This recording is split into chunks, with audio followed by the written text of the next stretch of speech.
কিসের? আজকে দুটার বেশি হয়ে গেছে বাবা। ভোলানাথ বলে কেন তোমরা জানো না? প্রভু কৃষ্ণচন্দ্র আমার প্রবাসীদের যজ্ঞ করছে, তাই তোমাদের লাগে নিমন্ত্রণ পত্র পাঠিয়েছিল। আমাদের সকলের লাগে নিমন্ত্রণ পেয়েছি, পত্র দিয়েছি। তাই না? তুমি দাঁড়িয়ে কেন? তুমি ওদেরকে পত্র দিয়ে দাও। এই বলে নারদ সকলকে পত্র দিয়ে নারদ চলে আছেন কোথায়? না বৃন্দাবনে। নারদের পায়ে বাঁধা ছিল নুপুর। সেই নুপুরের ধ্বনি শুনে মা আমার মনে মনে চিন্তা করছে যে আমার গোপাল এসেছে ফিরে। হ্যাঁ, তাই মা আমার বলছে কি গো, আমার গোপাল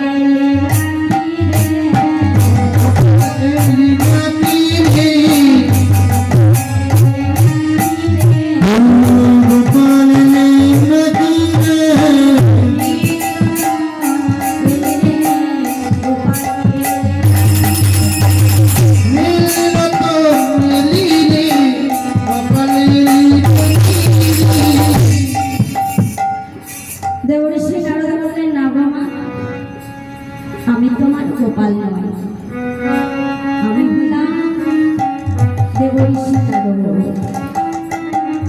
আমার বলছে দেবঋষি, তুমি তো সর্বমাত্র পাতালে ত্রিভুবন যেতে পারো, আমার গোপাল কোথায় আছে কেমন আছে বলতে পারো? নারদ বলছে দেখো মা, তোমার গোপাল প্রবাসের দিকে যজ্ঞ করছে, তাই তোমাদের সকলের লাগি নিমন্ত্রণ পত্র পাঠিয়েছে। মা আমার বলছে নারদ, আমি কেমন করে পত্র পাঠ করবো বাবা? যেদিন হতে আমার গোপাল আমায় ছেড়ে চলে গেছে, সেদিন হতে কেঁদে কেঁদে আমার নয়নের দৃষ্টি শক্তি চলে গেছে। দেবঋষি বলে পাবো, তুমি তোমার এই লেখা পত্র একবার নয়নে পরশ করো, পরশ করার সাথে সাথে তুমি আমার দৃষ্টি শক্তি ফিরে পাবে। তাই মা আমার যেই না পত্রখানি নয়নে পরশ করেছে, মা আমার দৃষ্টি শক্তি ফিরে পেয়েছে।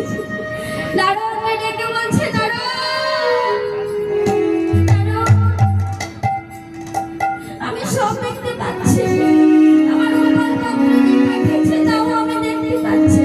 তুমি যে ওখানে দাঁড়িয়ে আছো তাও আমি দেখতে পাচ্ছি। নারদ বলে মা, তবে তুমি তোমার গোপালের যজ্ঞে এসো, আমি ততক্ষণ আরো পত্রগুলি দিয়ে আসি। এই বলে নারদ সকলকে পত্র দিয়ে চলে গেলেন কোথায়? না দ্বারকা। প্রভুকে দিয়া সামনে প্রভু মনে মনে চিন্তা করলেন, নারদ যখন বৃন্দাবনে গিয়েছিল তখন আমার কাছে না সে থাকতে পারে, তাই কি করলেন গো, না প্রবাস যজ্ঞ নির্মাণ করলেন। প্রবাস যজ্ঞের 4টি দ্বার। কে কোন দ্বারে আসছে গো? প্রথম দ্বারে নন্দয় উপানন্দ আদি গোপবান, দ্বিতীয় দ্বারে সখাগণ, তৃতীয় দ্বারে মা যশোদা, চতুর্থ দ্বারে শ্রীমতী রাধা রানী।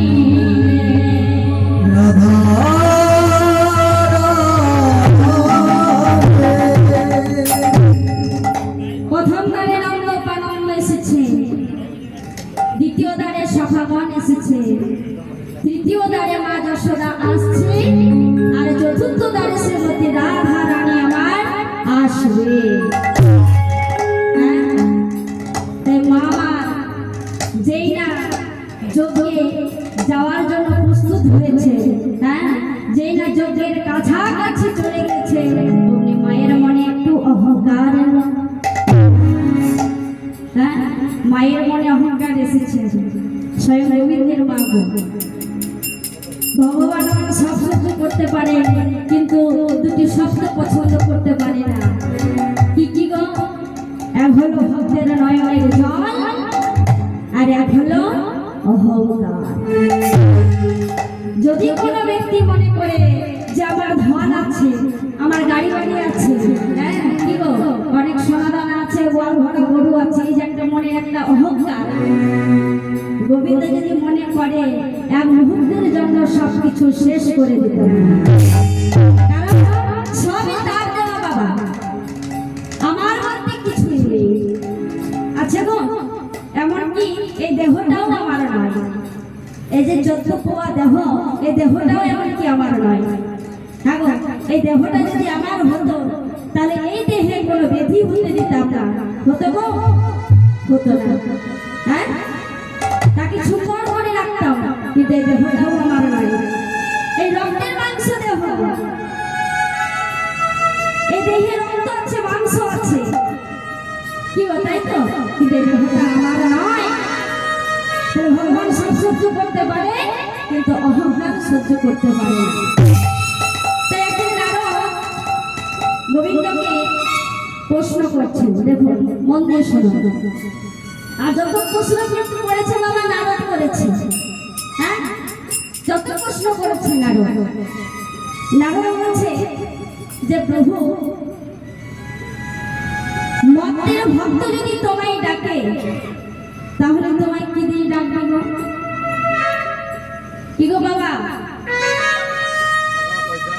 আস্তে। মত্তের ভক্ত যদি তোমায় ডাকে তাহলে কি দিয়ে ডাকা যাবে বাবা? হ্যাঁ, টাকা পয়সা দিয়ে? হরি হরি বল।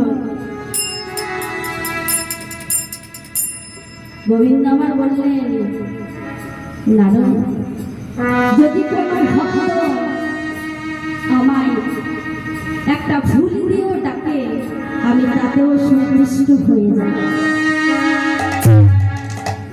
আবারও নারদ বলছেন, প্রভু মনে করুন সেই ভক্তের কাছে ফুলও নেই, তাহলে সে তোমায় কি দিয়ে ডাকবে? প্রভু বললেন, নারদ, সেই ভক্তের কাছে যদি ফুলও না থাকে, যদি আমায় একটা ধূপি দিয়েও ডাকে আমি তাতেও সন্তুষ্ট হই। আবারও নারদ বলছে, প্রভু সেই ভক্তের কাছে যদি ধূপও না থাকে তাহলে তোমায় কি দিয়ে ডাকবে? প্রভু বললেন, নারদ, সেই ভক্তের কাছে যদি ধূপও না থাকে, যদি আমি একমাত্র তুলসী দেব ডাকি তাতেও সন্তুষ্ট হই। আবারও নারদ বলছেন, পরের পর প্রশ্ন করছে, প্রভু সেই ভক্তের কাছে যদি তুলসী পত্র না থাকে তাহলে তোমায় কি দিয়ে ডাকবে? প্রভু বললেন, নারদ, সেই ভক্তের কাছে যদি তুলসী পত্র না থাকে, যদি আমার গঙ্গা জলে কেউ ডাকে আমি তাতেও সন্তুষ্ট হয়ে যাব। আবার নারদ বলছেন, প্রভু সেই ভক্তের কাছে যদি গঙ্গা জল থাকে তাহলে তোমায় কি দিয়ে ডাকবে? প্রভু বলছেন, নারদ, তুমি হয়তো জানো না যে প্রত্যেক ভক্তের কাছে একটা গঙ্গা, একটা যমুনা আছে, যা হলো দুটি নয়ন। যদি কোনো ভক্ত দুটো নয়নের জল দিয়ে পরিষ্কার করে, আমি দাস হয়ে যায়, দাস হয়ে যায়।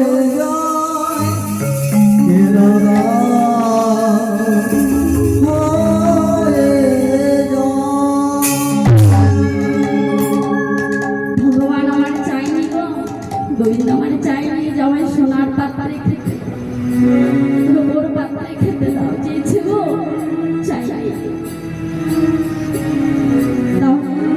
ভগবান বলে, যদি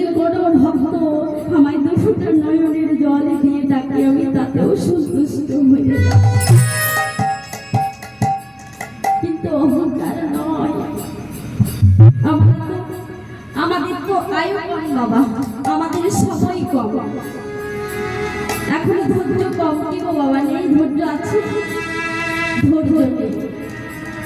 এই পচা দেহ আমাদের, হ্যাঁ, যখন আমরা এই দুটো আঁখি যখন আমরা বন্ধ করে দেব, দুনিয়াটা অন্ধকার হয়ে যাবে, কিছুই আর দেখতে পাবো না। তাহলে 84 লক্ষ ভ্রমণ করে আমরা এই মানব দেহটা পেয়েছি বাবা, এমনি এমনি নয়। তাহলে সেই দেহটাকে আমরা হেলাফেলা করবো না। যতক্ষণ আমাদের এই দেহে প্রাণ আছে, ততক্ষণ আমরা সেই গোবিন্দের নাম আমরা করবো, তাই তো? তাহলে আমরা হেলাফেলা করবো না আমাদের এই দেহটাকে নিয়ে।